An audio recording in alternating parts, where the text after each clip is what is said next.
എനിക്ക് മനോഹരമായൊരു അനുഭവമായി തോന്നുവാ. എന്റെ പറക്കൽ എങ്ങനെയുണ്ടായിരുന്നു? പറക്കണമെങ്കിൽ ഇതുപോലെ ചിറകുകൾ വേണം. ഒട്ടകങ്ങൾ പറക്കാറില്ല.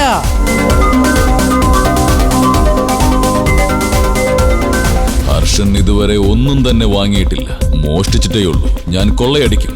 ആവശ്യമുള്ളതെന്തും ഞാൻ തട്ടിപ്പറിക്കും. നീ എന്തെങ്കിലും കാര്യങ്ങൾ ഭ്രാന്തമായി വിചാരിച്ചാൽ നിനക്കത് തീർച്ചയായും കിട്ടും. ഒരു ദിവസം ഞാൻ തീർച്ചയായിട്ടും പറക്കും. നന്ദു,